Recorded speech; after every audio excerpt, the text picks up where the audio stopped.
नमस्कार. मी चंद्रकांत ढगे. आपल्या सर्वांनाच कल्पना आहे की येत्या 20 तारखेला मतदानाची प्रक्रिया आपल्या राज्यभरात पार पडणार आहे.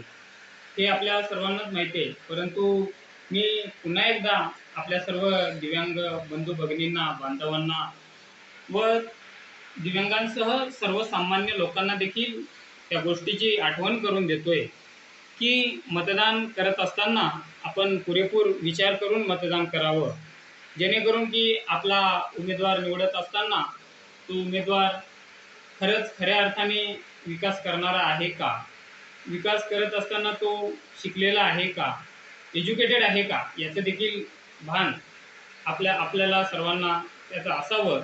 आणि तो उमेदवार निवडत असताना आपल्या लोकांच्या समस्या सोडवत असताना तळागाळापर्यंत पोहोचेल का, याचं देखील जबाबदारीनं आपण त्या ठिकाणी आपल्या मतदार म्हणून आपली जबाबदारी पार पाडत असताना त्या उमेदवाराचं ह्या गोष्टी तपासात घेऊनच आपण येत्या 20 तारखेला मतदान करावं.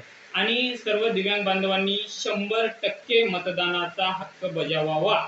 आणि जेणेकरून की विशेषतः महत्त्वाचा मुद्दा लक्षात घेत असताना आपला विचार हे कुठल्याही राजकीय पक्षानं केलेला नाही.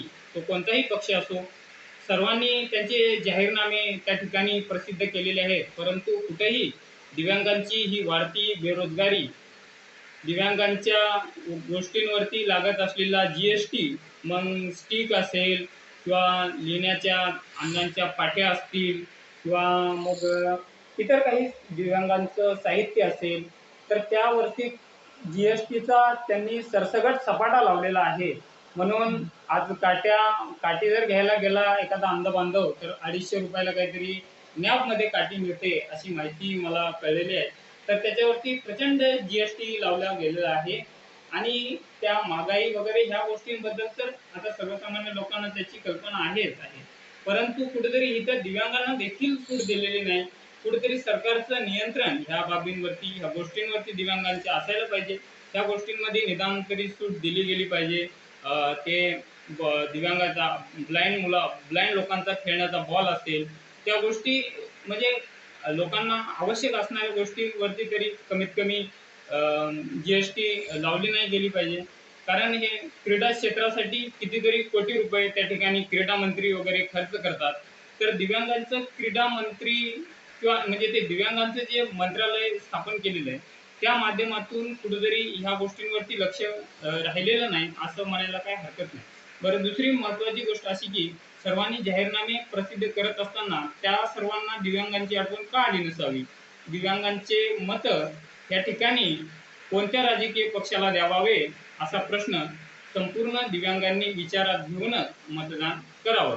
आजपर्यंत सर्वांनी जाहीरनामे प्रसिद्ध केले गेले, परंतु कुठेही दिव्यांगांचा उल्लेख नसल्याने तुम्ही काळजीपूर्वक व तुमचा उमेदवार निवडत असताना तुम्ही त्या उमेदवाराचं दिव्यांगांविषयीचं कर्तृत्व त्याच्याकडून वदवून घ्या किंवा लेखी स्वरूपामध्ये स्टॅम्प पेपरवरती लिहून घ्या की आमच्यासाठी ह्या गोष्टी आहेत. तुमच्या ग्रामपंचायतीचा निधी असेल, ग्रामपंचायतीच्या निधीपासून ते जिल्हा परिषदेच्या निधीपर्यंतचे तुम्ही त्यांच्याकडून सगळ्या गोष्टी आम्हाला मिळतील का ह्याचे देखील हमीपत्र लिहून घेऊनच त्यांना तुम्ही मतदान द्या. आपल्या बारीक सारीक अडीअडचणी ज्या काही तुमच्या गाव पातळीवरच्या असतील, शाळा महाविद्यालयाच्या असतील, त्या सर्व गोष्टी त्यांच्या समोर ठेवूनच तुम्ही मतदानाचा हक्क बजावा. अजून 2 दिवस बाकी आहेत. 23 तारखेला निकालाचा रिझल्ट येणार आहे. तरी आपला उमेदवार निवडत असताना 100% सर्वांनी मतदान करून आपण आपला योग्य उमेदवार निवडावा ही नम्र विनंती. धन्यवाद.